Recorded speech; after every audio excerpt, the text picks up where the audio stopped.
এক ভদ্রলোক, হিন্দু ভদ্রলোক, মসজিদের কিনারা দিয়ে তার বাড়ি যাওয়ার রাস্তা দিয়ে যায়। যাওয়ার সময় ফলো করে, অনেক সময় মসজিদের দিকে চায়, যারা মসজিদে করে কি, মসজিদে করে কি দেখে। অনেক সময় জামাত ছেড়ে যখন দাঁড়িয়ে শুনে, হঠাৎ করে একদিন তার মনে প্রশ্ন লাগলো যে যখনই যাই, তারা যখন সম্মিলিত ভাবে প্রার্থনা করে, নামাজ পড়ে, তখন দেখি তাদের ইমাম যিনি, তিনি যখন দাঁড়াইতে গিয়ে প্রতিদিন শুনি উনি বলেন সামি আল্লাহু লিমান হামিদা। আছে না নাই? চিন্তা করে, ইমাম প্রতিদিন একটা মেয়ের জন্য শুধু দোয়া করেন, যে মেয়েটার নাম হলো হামিদা। কোনটা? হামিদা। এই মহল্লায়, গ্রামে কি আর কোন মেয়ে লোক নাই? অনেক তো আছে, ফাতেমা আছে, জোহরা আছে, কুলসুম আছে, আয়েশা আছে, বিভিন্ন আছে। ইমাম সাহেব শুনে প্রত্যেক দিন যখন আমি যাই দেখি, তাহলে হামিদার জন্য দোয়া করে। ব্যাপারটা কি? হামিদা নামের মহিলাটা কি একটু ভালো? ইমাম সাহেব দোয়া করেন। সিদ্ধান্ত নিল, আমার বাড়ির কিনারায় তারা জন মুসলমান ভদ্রলোক আছে যে নামাজ পড়ে। কে করে? নামাজ পড়ে। গিয়েছে এর কাছে, গিয়ে জিজ্ঞাসা করলো, ভাই একটা জিনিস বুঝতে পারি না, তোমাদের মসজিদের ইমাম সাহেব প্রতিদিন যখন নামাজ পড়ায় শুধু একটা মেয়ের জন্য দোয়া করে, যে মেয়েটার নাম হলো হামিদা। আমি অনেক সময় দাঁড়িয়ে দেখি ইমাম সাহেব শুধু বলে সামি আল্লাহু লিমান হামিদা। ব্যাপারটা কি? ওই নামাজি তখন বলল, ঠিক তো, তুমি যা বলছো আমিও তা দেখি। ইমাম সাহেব প্রতিদিন আর কারোর জন্য দোয়া করে না, শুধু একটা মেয়ের জন্য দোয়া করে, সেটা হলো সামি আল্লাহু লিমান হামিদা। ঠিক আছে, আজকে আমিও যাবো, গিয়ে ইমামকে জিজ্ঞাসা করবো। মসজিদে গেছে, জীবনে ইমাম সাহেব রাগ করবেন না, একটা কথা আপনাকে জিজ্ঞাসা করবো। আজ 25 বছর থেকে আমি নামাজ পড়ি, নামাজে যখন আই দেখি আপনি শুধু একটা মেয়ের জন্য দোয়া করেন, আর কারোর জন্য দোয়া করেন না। ইমাম সাহেব বলেন, কার জন্য? আপনি প্রত্যেক দিন শুধু বলেন সামি আল্লাহু লিমান হামিদা, আর কেউ নাই। ইমাম সাহেব চিন্তায় পড়লেন, এই লোকটারে খেয়ে দিয়ে বোঝাই। আর মনে মনে চিন্তা করেন, আহারে, এই তো হলো আমার সমাজের মানুষের অবস্থা, যারা নামাজের মধ্যে দাঁড়াইয়া রাখে, কোরআন বাদ দেন, নামাজের মধ্যে দাঁড়াইয়া যে আল্লাহু আকবার কয়, এর অর্থটাও জানে। সামি আল্লাহু লিমান হামিদা বলে, এটার অর্থ জানে না। সুবহান রাব্বিয়াল আলা বলে, এটা বুঝে না। সুবহান রাব্বিয়াল আযীম বলে, 40 বছর থেকে নামাজ পড়তেছে, এর অর্থ জানে না। সূরা ফাতিহা তো দূরের কথা। এই যদি হয়, একজন নামাজের অবস্থা দেখেন, ইমাম এসে জিজ্ঞাসা করতেছে একটা মেয়ের জন্য কেন দোয়া করেন, মানে নামাজে সে যে দাঁড়াইয়া যা করে নিজেও তা জানে না। এর কারণে নামাজের সংখ্যা বাড়তেছে, নামাজ চলতেছে। এই নামাজ আমার সমাজের মানুষের চরিত্রের উপর আসর করে না, বুঝে না জানে পড়তেছি। মুসলমানকে আল্লাহর কালাম কোরআনুল কারীম যেন তিলাওয়াত করা তৌফিক দে। সকলে বলেন আল্লাহুম্মা আমিন। যারা তিলাওয়াত জানি তাদেরকে নিন আল্লাহ প্রতিদিন কমপক্ষে 5টা বার। কয়বার? আওয়াজ করে বলেন, কয়বার? 5টা বার আল্লাহর সামনে দাঁড়িয়ে অবনত চিত্তে তার গোলামীকে আদায় করার জন্য 5টা বার যেন মাবুদের, আমার রবের সামনে দাঁড়িয়ে আল্লাহর কালামটাকে তিলাওয়াত করতে পারি নামাজের মাধ্যমে। আল্লাহ যেন সেই তৌফিকটা দেয়। সকলে বলেন আল্লাহুম্মা আমিন। ভাইরা আমার, এই কোরআনুল কারীম এমন একটা কিতাব, আল্লাহ পাক এমন কিতাব দিলেন, দুনিয়ার মানুষ যে বিষয়ে তাকে প্রশ্ন করে, আল্লাহর কালাম কোরআনুল কারীম সেই জবাব দুনিয়ার মানুষকে দিয়ে দেয়। বলে সুবহানাল্লাহ। অদ্বিতীয় কিতাব, অন্যান্য ধর্মগ্রন্থ আর কোরআনুল কারীমকে আপনি একই অবস্থার ধর্মগ্রন্থ যদি ভাবেন তাহলে ভুল বুঝবেন। কারণ হলো এই কোরআন এমন এক কিতাব, যে কিতাব এই জমিনের কারো লিখিত নয়, দুনিয়ার মধ্যে তাকে লেখাও হয় নাই। অন্যান্য সমস্ত ধর্মগ্রন্থগুলি এই দুনিয়ার মানুষ তারা নিজে নিজে লিখেছে, কিন্তু আল্লাহর কালাম কোরআনুল কারীম দুনিয়ার কেউ লিখে নাই। এই পৃথিবীর সৃষ্টির আগে আল্লাহর কালাম কোরআন লিখিত হয়ে গেছে। বলে সুবহানাল্লাহ।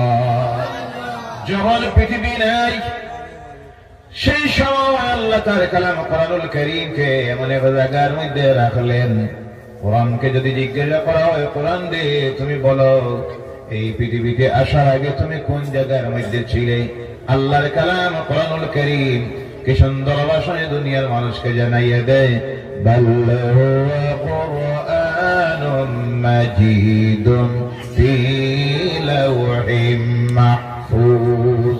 বলো আল্লাহু আকবার। বাল হুয়া কুরআনুম মাজিদ, এটা বলকে এটা হলো আসীম কিতাব, এবং এই পৃথিবীতে আসার আগে এটা ছিল লৌহে মাহফুজ, সুরক্ষিত একটা জায়গায়। সুবহানাল্লাহ বললেন না? দুনিয়া আওয়ার আগে কোন জায়গায় ছিল? লৌহে মাহফুজে। ভাইরামাত, নাজিল করার জন্য আল্লাহ রাব্বুল আলামিন এমন একটা নাজিল হলো 3 বার। কয়বার নাজিল হয়েছে? কয়বার? 1 নম্বরে আল্লাহ রাব্বুল আলামিন এই কোরআনুল কারীমকে লৌহে মাহফুজ থেকে নাজিল করলেন দুনিয়ার উপরের আকাশে। কোন আকাশ? কথা বলেন, কোন আকাশ? আকাশ কয়টা জানা নাই? 7টা। কয়টা? আধুনিক বিজ্ঞান এখন পর্যন্ত আকাশ কয়টা সেই কথা বাহির করতে পারে নাই। আকাশের কি কোনো দরজা আছে? তা বাহির করতে পারে নাই। সেই কথা বলে দিতে পারে ইসলাম, সেই কথা বলে দিতে পারে আল্লাহর কালাম কোরআনুল কারীম। কারণ এই কোরআন যার কালাম তিনি তো বানাইয়াছেন আসমান। বলে সুবহানাল্লাহ। এর জন্য যেখানে যা কিছু আছে তিনি যেটা যেইভাবে সৃষ্টি করেছেন সেটা বলার জানার ক্ষমতা যার আছে তিনি হলেন আল্লাহ সুবহানাহু ওয়া তাআলা। এর জন্য আল্লাহ বলছেন দুনিয়ার মানুষ শোনো, আকাশ কয়টা আমি বানাইলাম। আল্লাহ রাব্বুল আলামিন বলছেন আল্লাযী খালাকা সাবআ সামাওয়াতিন তিবাকা। বলো আল্লাহু আকবার। 70 স্তরে আমি আকাশকে সৃষ্টি করেছি। সুবহানাল্লাহ বলেন। আকাশ কয়টা? 7টা। আধুনিক বিজ্ঞান এখন পর্যন্ত আকাশ নিয়ে দ্বিধায়। তাদের মধ্যে 3টে শ্রেণী।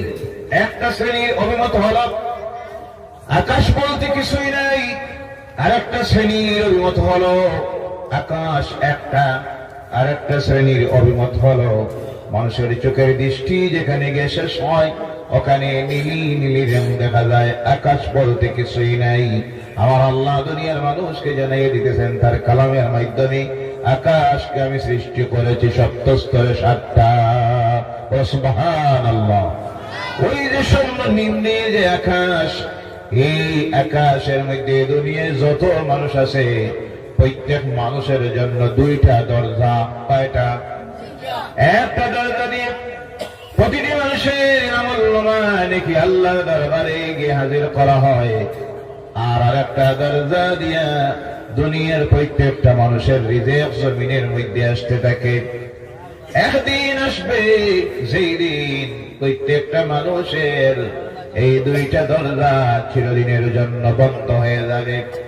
যেই দিনে রিজিক শেষ হয়ে যাবে, যে দরজা দিয়ে রিজিক নাযিল হয় অবতীর্ণ হয়, আল্লাহ ডাক দিবেন আমার ফেরেশতারা আমার ওই বান্দার রিজিক শেষ হয়ে গেছে, এর জন্য যে দরজা দিয়ে তার রিজিকটা দেওয়া হয় ওই দরজাটা বন্ধ করে দাও। তার দরজা বন্ধ হয়ে যাবে।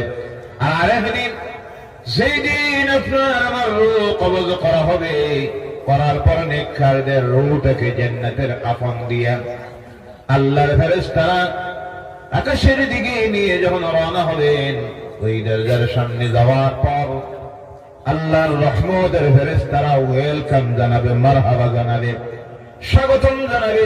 এই দরজা দিয়ে তার রূহটাকে নিয়ে রাখা হবে ইল্লিয়িনের মধ্যে। বদকার যারা তাদের রূহটাকে যখন নিয়ে রওনা করা হবে এই দরজা দিয়ে আবার তার রূহ ঢুকবে, নিয়ে রাখা হবে যে জায়গার মধ্যে, সেই জায়গাটার নাম হবে সিজ্জিন। আল্লাহর বান্দাকে যখন কবরে নিয়ে রাখা হবে আবার আল্লাহর পক্ষ থেকে বলা হবে এই রূহটা যেন তার ভিতরে ঢুকাইয়া দেওয়া হয়। নেককারদের রূহ ইল্লিন থেকে তার বডির মধ্যে ঢুকাইয়া দেওয়া হবে। আর বরকতের রূপ সিজ্জিন থেকে তার বডির মধ্যে যেমনি ঢুকাইয়ে দেওয়া হবে, তার জন্য সেই দরজাটাও বন্ধ হয়ে যাবে, আমলের দরজাটা বন্ধ হয়ে যাবে। তার আমল আর আল্লাহর দরবারে দেওয়ার প্রয়োজন হবে না। এই যে দেওয়া হলো বডির মধ্যে ঢুকাইয়া, নেককার যদি হয় এই জান্নাত তার কবর তার জান্নাতের টুকরো হয়ে গেল, বলেন সুবহানাল্লাহ। বদকার যদি হয় কবর হয়ে যাবে তার জন্য জাহান্নামের টুকরা। ওই জাহান্নামের আযাব আরম্ভ হলো তা কিয়ামত পর্যন্ত। এরপরে কিয়ামত, মিজান, হিসাব, ফুলসিরাত, নাজাত, জান্নাত, আর না হয় জাহান্নাম। এই হলো দুইটা দরজা। কয়টা? ভাইরা আমার, এই আকাশ জমিনের উপরের যে আকাশ, প্রথম লৌহে মাহফুজ থেকে কোরআনুল কারীম আসলো দুনিয়ার উপরের আকাশে, ওখান থেকে পৃথিবীতে দেওয়ার জন্য আল্লাহ পাক এর আগে ফিল্ডটাকে তৈরি করার জন্য পাঠাইলেন 1,23,999 জন নবী। বলে সুবহানাল্লাহ। মতান্তরে 2 লক্ষ। সর্বশেষ আল্লাহ যখন দেখলেন কোরআন দেওয়ার সময় হয়ে গেছে, সেই সময় আল্লাহ যাকে জমিনের মধ্যে প্রেরণ করলেন সর্বশেষ নবী হিসাবে, তিনি হলেন আপনার আমার নবী জনাবে মুহাম্মদুর রাসূলুল্লাহ সাল্লাল্লাহু আলাইহি ওয়াসাল্লামকে আল্লাহ জমিনে দিলেন। আর দেওয়ার পর সার কালাম কোরআন জমিনে আল্লাহ নাযিল করবেন। আল্লাহ দেখলেন আমার কোরআন হলো সম্মানী, আমার নবী মুহাম্মদুর রাসূলুল্লাহ হলেন সম্মানী নবী। এর জন্য এই কোরআনটাকে দিতে গিয়ে আল্লাহ এমন একটা মাসকে সিলেকশন দিলেন, যেই মাসটা 12টা মাসের মধ্যে সবচেয়ে সম্মানিত মাস, যেই মাসের নাম হলো রমজানুল মুবারকের মাস। বলো সুবহানাল্লাহ। যার জন্য আল্লাহ বলছেন বিসমিল্লাহির রহমানির রহিম, শাহরু রমাদানাল্লাযী উনজিলা ফীহিল কুরআন। বলো আল্লাহু আকবার। 12 মাসের মধ্যে কোন মাস সবচেয়ে সম্মানী? আওয়াজ করে কথা বলেন, কোন মাস? রমজানুল মুবারকের মাস। এজন্য আল্লাহ সিলেকশন দিলেন কোরআনকে পাঠানোর জন্য রমজানের মাস। এই 365 দিনের মধ্যে 12টা মাসের মধ্যে একটা রাত্রিকে আল্লাহ সবচেয়ে মর্যাদাবান বানালেন, যেই রাত্রিটার নাম হলো লাইলাতুল কদরের রাত্রি। কেন সম্মানী হলো? প্রশ্ন আসতে পারে, কেন সম্মানী হলো? সম্মানী হওয়ার কারণ হলো আল্লাহর কালাম সবচেয়ে সম্মানিত যে কিতাব এই রাত্রিতে নাযিল হয়েছে, যার কারণে আল্লাহর কাছে সেই রাত্রিটা সবচেয়ে সম্মানী রাত্রি হয়ে গেছে। যার জন্য আল্লাহ বলছেন ইন্না আনজালনাহু ফি লাইলাতিল কদর। বলো আল্লাহু আকবার। সারা বছরের মধ্যে কোন রাত সম্মানী? জি, কথা বুঝতে আপনারা বুঝতে অসুবিধা হয়, তাহলে জবাব দিবেন। সারা বছরের মধ্যে কোন রাতটা সম্মানী? লাইলাতুল কদরের রাত্রি। বলেন সুবহানাল্লাহ। কার কারণে? কোরআনের কারণে। কার কারণে? কতটুকু সম্মানী? আল্লাহকে প্রশ্ন করার আগে আল্লাহ নিজে উত্তর দিতেছেন, লাইলাতুল কদরি খায়রুম মিন আলফি শাহর। বলেন সুবহানাল্লাহ। 1000 মাসের চাইতে উত্তম 1000 মাস রোজা রাখলে আর রাত্রিতে ইবাদত করলে যে সব হয়, এক রাত্রিতে ইবাদত করলে আমার রব আল্লাহ পাক তার সমতুল্য সব আমলনামায় দিয়ে দেন। বলো সুবহানাল্লাহ। তার কারণ হলো এই রাত্রিতে নাযিল হয়েছে কোরআন। রাত্রিতে নাযিল হয়েছে কি? কোরআনুল কারীম। কোরআন যদি নাযিল হওয়ার কারণে এই রাত্রির এই মর্যাদা হয়, কোরআন নাযিল হওয়ার কারণে এই মাসের যদি এই মর্যাদা হয়, তাহলে কোরআন যাদের সিনার ভিতরে ঢুকে যায় তাদের মর্যাদা সম্মান কতটুকু আল্লাহর কাছে কিছু অনুমান করা যায়নি? না না, যাদের সিনার ভিতরে এই কোরআন ঢুকে যায় তাদের সম্মান মর্যাদা আল্লাহর কাছে আসে না নাই? আওয়াজ করে বলেন, আসে না নাই? ভাইরা আমার, শুধু তা আমার, যারা এই কোরআন পড়বে, যারা এই কোরআন মানবে, যারা এই কোরআনের আদেশ মানবে, নিষেধ মানবে, কোরআনের উপর আমল করবে, তারাও আল্লাহর কাছে সবচেয়ে সম্মানিত মাখলুক হয়ে যায়। সৃষ্টির মানুষ যদি সব আশরাফুল মাখলুক, আল্লাহর সৃষ্টির সেরা জগৎ, কিন্তু আবার এই মানুষের মধ্যে আল্লাহ কোয়ালিটি তৈরি করেন। কোয়ালিটি তৈরি করতে গিয়ে এক নম্বরে যে জিনিসটা দিয়ে আল্লাহ কোয়ালিটি তৈরি করে তার নাম হলো ঈমান। তার নাম এর জন্য জেনে রাখবেন, ঈমান বহুত বড় একটা নিয়ামত। এই নিয়ামত আল্লাহ প্রত্যেককে দেয় না, প্রত্যেকের জন্য সেটা নসিব হয় না। যার মুকদ্দরে ঈমান আছে সেই ব্যক্তি জমিনে সবচেয়ে সম্মানী আল্লাহর কাছে হয়ে যায়। এর জন্য আমার সঙ্গে জবান মিলিয়ে পড়ুন, লা ইলাহা ইল্লাল্লাহু মুহাম্মাদুর রাসূলুল্লাহ, আশহাদু আল্লা ইলাহা ইল্লাল্লাহু ওয়াহদাহু লা শারীকা লাহু ওয়া আশহাদু আন্না মুহাম্মাদান আবদুহু ওয়া রাসূলুহু। এটা পড়া অন্তর দিয়ে বিশ্বাস করার নাম হলো ঈমান। এর নাম আমাদের আছে না নাই? আওয়াজ করে কথা বলেন, আছে না নাই? বলেন সুবহানাল্লাহ। সৌভাগ্য আমাদের, আমরা ঈমান আনতে পেরেছি।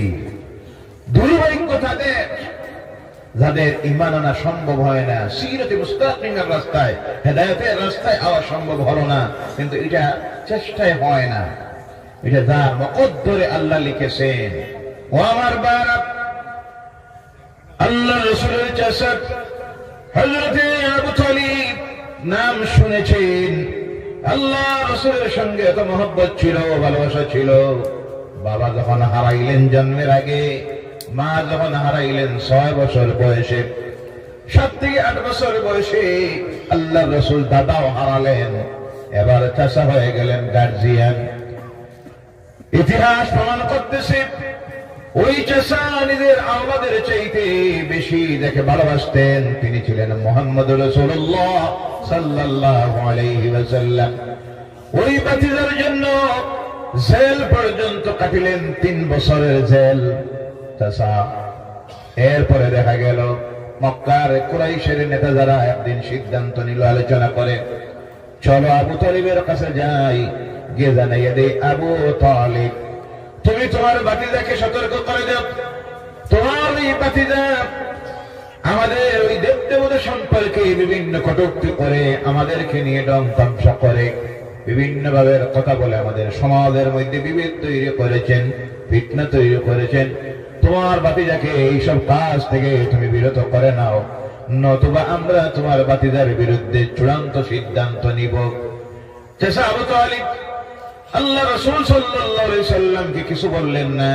আর কয়েকটা দিন গেল, চূড়ান্ত সিদ্ধান্ত নিল মক্কার নেতৃস্থানীয় কাফিরেরা, মুশরিকেরা।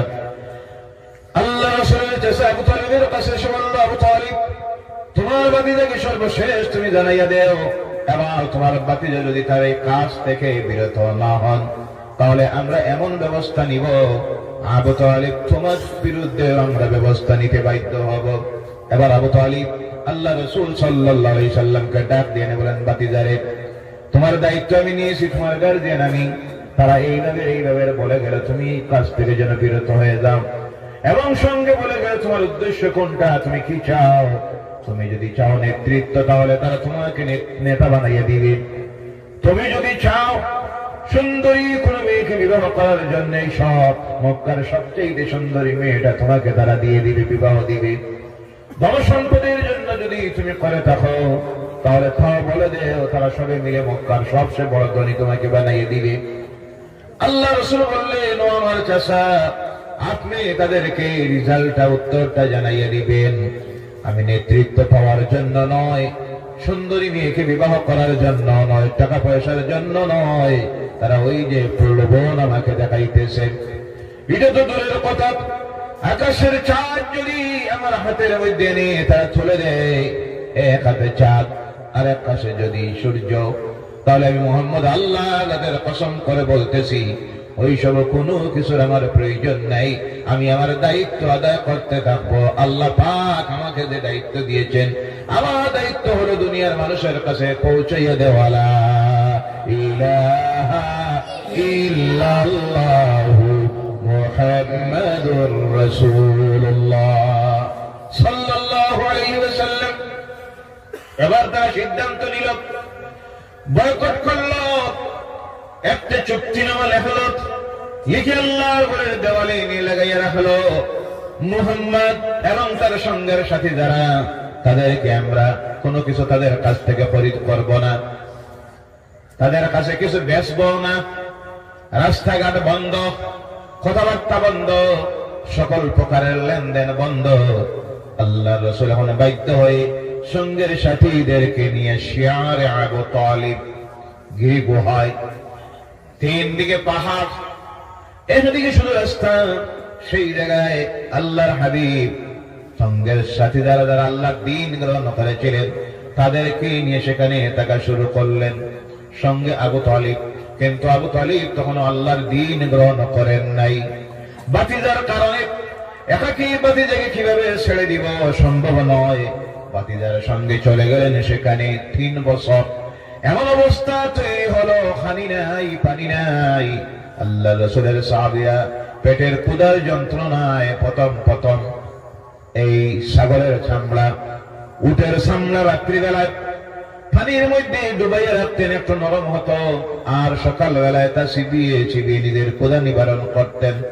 তাও যখন শেষ হয়ে গেল, তার ছেলের মধ্যে আসতেছে বাবলা গাছ। সৌদি আরবে যারা গিয়েছেন দেখেছেন মরুভূমির মধ্যে কিছু গাছ ফোটে, আর আকালেরা উট চড়ায়, উটগুলি সেই গাছের পাতা কিছু খায়। গাছের মধ্যেও কাঁটা, পাতার মধ্যেও কাঁটা। আল্লাহ রাসূলের সাহাবীরা ক্ষুধার যন্ত্রণায় সেই সব পাতাগুলি মুখের মধ্যে দিয়ে চাবাইতেন। যখন চাবাইতেন কাঁটার আঘাতে জিহ্বা ফেটে গিয়ে দল ধরে রক্ত ঝরতে থাকত। সুবহানাল্লাহ। তখন সঙ্গে আবু তালিব। যাই হোক, এরপরে 3 বছর পূর্ণ হলো। আল্লাহ রাসূল বলেন, চাচা আপনি তাদেরকে গিয়ে বলুন, তারা আমাদেরকে বয়কট করতে গিয়া যে চুক্তিনামাটা, আবেদনপত্র, বিজ্ঞপ্তি আল্লাহর ঘরে লাগাইয়া রাখা ছিল, তাদের সেই কাগজটা নষ্ট হয়ে গেছে। উলু পোকা, ওই পোকা খেয়ে নষ্ট করে দিয়েছে, শুধু 2টা নাম ব্যতীত। বলেন সুবহানাল্লাহ। কয়টা নাম? কয়টা নাম? একটা হলো আল্লাহর নাম, আর একটা হলো তার রাসূলের নাম। বলেন সুবহানাল্লাহ। আল্লাহ ফরমান দিল, যতদিন এই পৃথিবী আছে ততদিন আল্লাহর নাম থাকবে। বলেন সুবহানাল্লাহ। যতদিন এই পৃথিবী আছে আল্লাহর নাম থাকবে, সঙ্গে তার রাসূলের নাম থাকবে। দুনিয়ার কেউ মিটাইয়ে দেওয়া সম্ভব হবে? ও আমার ভাইরা, এবার আল্লাহ রাসূল সাল্লাল্লাহু আলাইহি সাল্লামের চাচা জানাইয়ে দিলেন তাদেরকে, তোমাদের ওই যে বিজ্ঞপ্তি যেটা, এটা নষ্ট হয়ে গেছে। অনুগ্রহ করে তোমরা এই মানুষগুলিকে জেলের ভিতরে যাদেরকে ঢুকিয়ে রেখেছো তাদেরকে বাহির করে দাও। এবার তারা বাহির করে দিল। দিন যায়, মাস যায়, কাল যায়। এই চাচার সঙ্গে আল্লাহ রাসূল 2 বার ব্যবসা করলেন সিরিয়ায়। এই চাচা জীবনের শেষ সময় এসে হাজির হলো। আল্লাহ রাসূল চাচার কিনারার মধ্যে বসে কান্দেন, চোখের পানি ছেড়ে দেন, আর মনে মনে ভাবেন এই চাচা আমার জন্য কত কিছু করলেন, জেল পর্যন্ত কাটলেন, জীবনের সমস্ত সময়গুলি আমার জন্য কাটাইয়া দিলেন, নিজের আওলাদের চাইতে বেশি আমাকে মহব্বত করতেন, ভালোবাসতেন। কিন্তু এই চাচার দুর্ভাগ্য, আমার ওই চাচাটা ঈমান আনা সম্ভব হলো।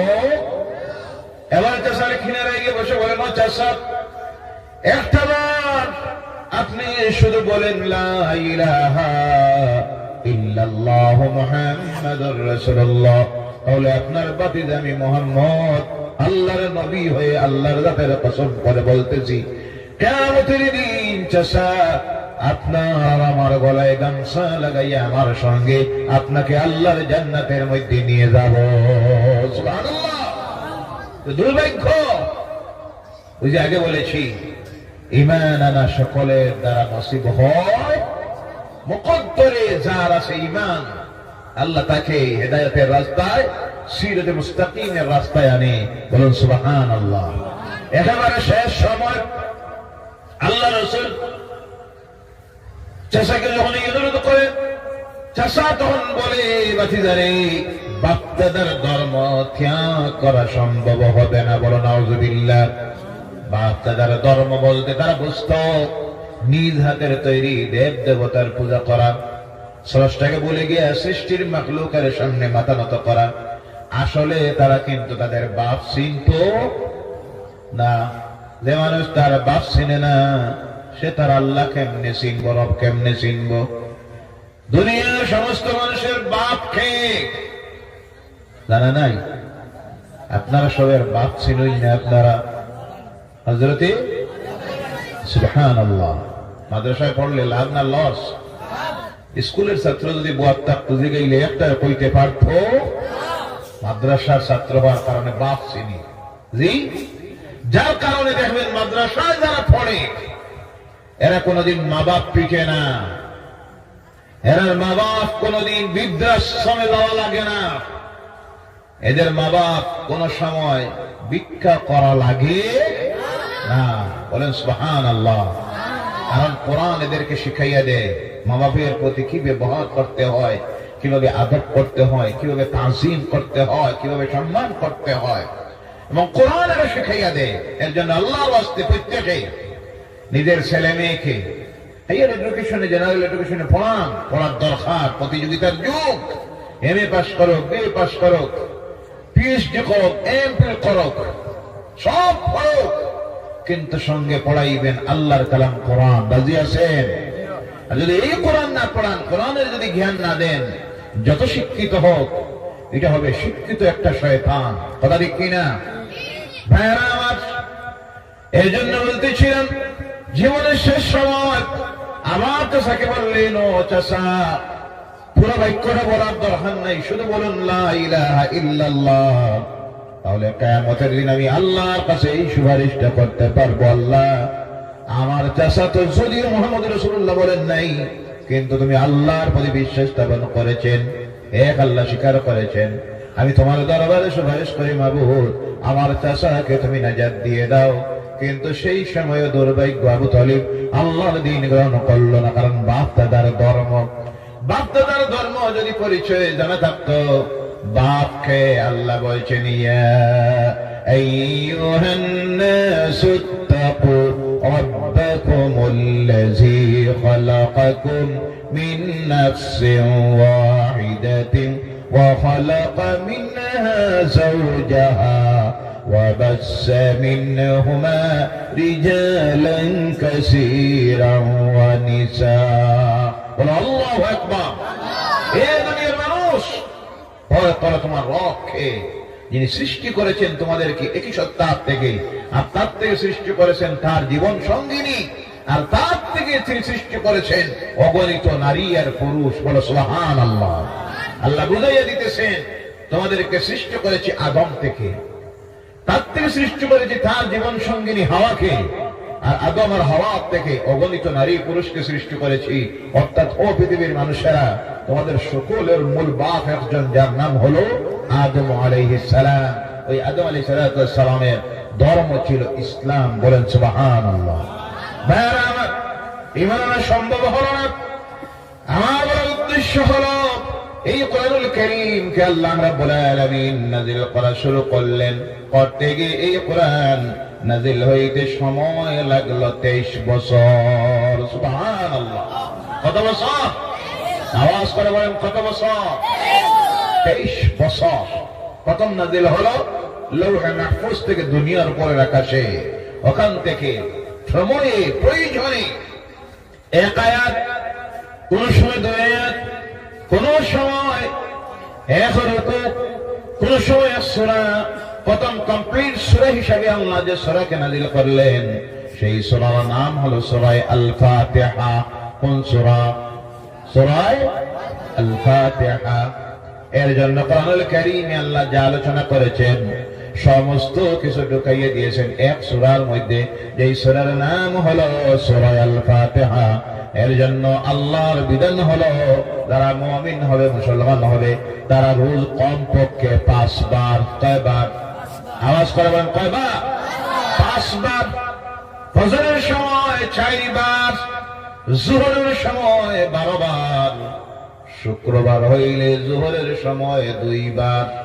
জি ঠিক আছে, বোঝা যায় সব তো বুঝেন। জোহরের সময় 12 বার, জুম্মাবার হইলে 2 বার, মানে জুম্মার নামাজ 2 রাকাত। আমি কইলাম 2 বার, আপনারা ফিরিস্তা লাগাই বইরিলা, বোঝা গেল না মানু না ফিরিস্তা। কয়বার শুক্রবারে, কয়বার জানা নাই? আপনারা জুম্মা টুম্মা পড়েছো কয় রাকাত? তাহলে কথা বলেন না কেন? আমি বললাম 2 রাকাত, আপনারা হ্যাঁ কমপক্ষে কত রাকাত? 12 রাকাত। কত রাকাত? 12 রাকাত পড়েন তো। জি এখন নাই, এখন কমছে, কারণ এখন তো কমা শুরু হয়েছে। থেরাপিও আই গেছে 8 রাকাত।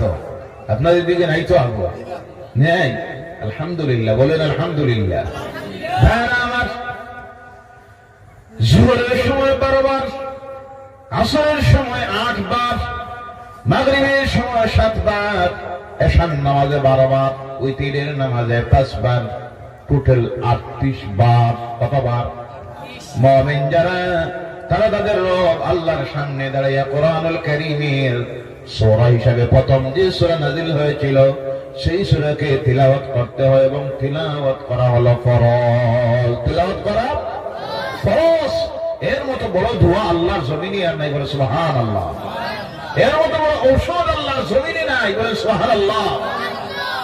এর জন্য আল্লাহ পাক মুমিন মুসলমান যারা তাদের উপরে রোজ 5 বার এই সূরা তিলাওয়াত করা, তার সামনে দাঁড়াইয়া ফরজ করে দিয়েছেন। ও আমার ভাইরা, এই কোরআনুল কারীম নাযিল হতে সময় লাগলো 23 বছর। যার কারণে জেনে রাখবেন এই পৃথিবী থেকে আল্লাহর দেওয়া কিতাবগুলি বিদায় হয়ে গেছে, বিদায় হয়ে যাবে, কিন্তু একটা মাত্র ধর্মগ্রন্থ তা কিয়ামত পর্যন্ত আল্লাহর জমিনে টিকে থাকবে। দুনিয়ার কোনো শক্তি মিটানি সম্ভব হবে না, যার নাম হবে ইসলাম, আর যার নাম হলো